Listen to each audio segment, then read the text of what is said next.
ہمارے ہاں انسان چونکہ انسانوں سے مل کے زندگی گزارتا ہے، اور اللہ تعالیٰ نے انسانوں کو درجوں کے تعلق سے فضیلت بھی عطا فرمائی ہے۔ کسی کو بیٹا بنایا ہے تو کسی کو باپ بنایا ہے، کسی کو چھوٹا بھائی بنایا ہے تو کسی کو بڑا بھائی بنایا ہے۔ اللہ تبارک و تعالیٰ نے درجوں کے تعلق سے فضیلت دی، استاد بنا دیے، بزرگ بنا دیے، عالم بنا دیے، اللہ نے فضیلت دی۔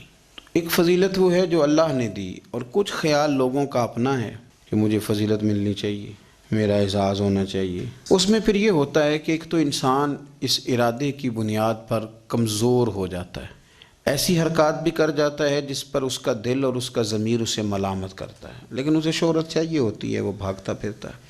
کئی دفعہ یوں بھی ہوتا ہے کہ مقصود چونکہ شہرت ہوتی ہے، مقصود چونکہ دنیا داری ہوتی ہے، تو پھر دوسروں کو تکلیف دیتا ہے، وہ زبردستی عزت مانگنا، لوگوں کو تکلیف میں مبتلا کرنا، اور خیال کرنا۔ مطلب دو قسم کے داماد ہوتے ہیں۔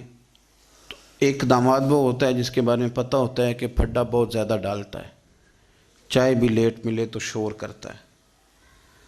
تب وہ سسر جو ہے وہ اپنے بچوں کو اگر کسی موقع پر اس صاحب نے آنا ہو تو بٹھا کر کے پہلے کہہ دیتے ہیں کہ مہربانی کرنا، اس شریر کا ذرا خیال رکھنا، 2 دن گزر جائیں بیاہ کے یا کسی اور تقریب کے، ذرا سکون رہے گا، اس کا خیال رکھنا۔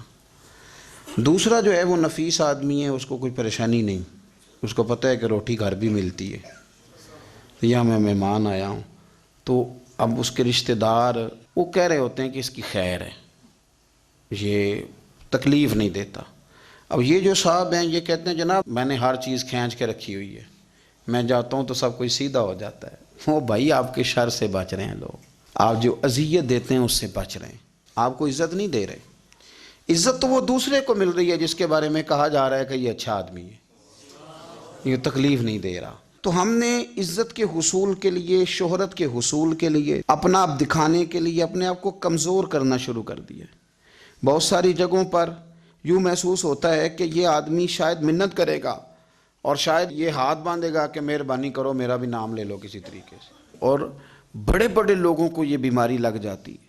اللہ تعالیٰ نے مالی طور پر، علمی طور پر قوت بخشی ہوئی ہے، اعزاز دیا ہے، لیکن وہ اس خوف کا شکار ہیں کہ میری عزت نہیں ہے، کچھ 4 بندے میرا نام لے لیتے نا۔ ایک حدیث پاک ہے، اس کو یاد رکھیں۔ نبی کریم علیہ وآلہ وسلم نے ارشاد فرمایا کہ جو بندہ دنیا میں شہرت کا لباس پہنے گا، اللہ تعالیٰ اسے ذلت کا لباس پہنا دے گا۔ یہ بخاری مسلم کی حدیث ہے۔ کیا مطلب ہے اس کا؟ کہ وہ جس رستے پہ چل رہا ہے نا کہ میں یہ کام بھی کروں تاکہ میرا نام ہو جائے، یہ کام بھی کروں میرا نام ہو جائے، فلانا بھی کروں تو میرا نام ہو جائے، چونکہ مقصود نام ہے، اس نے لباس پہن لیا ہے شہرت کا، ارادہ کر لیا ہے شہرت کا۔ معنی یہ کہ اس نے اپنے اوپر طاری کر لی ہے، جس طرح لباس پورے وجود پہ ڈھانپ لیتا ہے، اس طرح اس نے شہرت ہی شہرت اپنے اوپر طاری کر لی ہے، تو پھر رب اسے رسوا کر دے گا۔ دیکھیں، میں آج جو بات خاص کر کے عرض کرنا چاہ رہا ہوں، میں یہ سمجھتا ہوں کہ اس میں زیادہ دینداروں کو ضرورت ہوتی ہے بچنے کی۔ ایک بندہ اس نے حج کیا ہی نہیں تو اس نے حفاظت کیا کرنی، لیکن جس نے حج کیا ہے اس نے اپنے حج کی حفاظت بھی کرنی۔ ایک صاحب یہ ہیں کہ جنہوں نے دین کا نام لیا ہی نہیں، اور ایک وہ صاحب ہیں جنہوں نے یہ کہا ہے کہ میں باشرہ ہوں، میں امامے والا ہوں، میں داڑھی والا ہوں، میں کرتے والا ہوں، میں فلاں صاحب ہوں۔ تو آپ بجائے اس کے کہ بغیر داڑھی والے پر طنز کر رہے ہیں، آپ نے اپنے آپ کو محفوظ کرنا ہے، ان چیزوں کی آپ نے حفاظت کرنی۔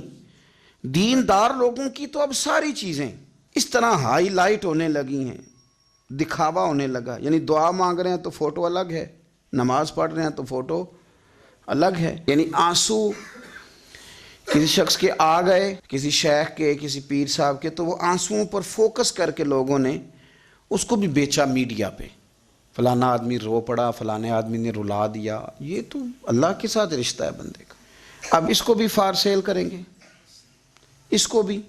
حضرت عمر فاروق رضی اللہ تعالیٰ عنہ مسجد میں تشریف لائے تو ایک صاحب بیٹھ کر بڑے زور سے رو رہے تھے، لوگوں کے بیچ اللہ کو منا رہے تھے، درد کی بات کر رہے تھے، سوز کی بات کر رہے تھے، اللہ معاف کر دے، اور تڑپ رہے تھے، اور مجمع بڑا تھا اور ہر آدمی پلٹ پلٹ کے انہی کی جانب دیکھتا تھا۔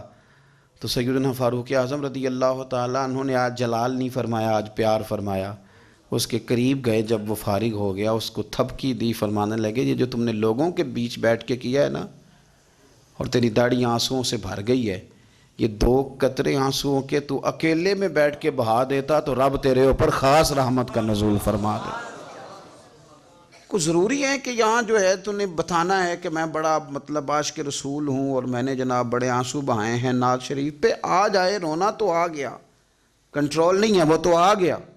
اور اب تو باقاعدہ پریکٹس کی جاتی ہے کہ پڑھنے والے نے بھی رونا ہے اور سننے والے نے بھی رونا ہے۔ نہ کریں یہ کام۔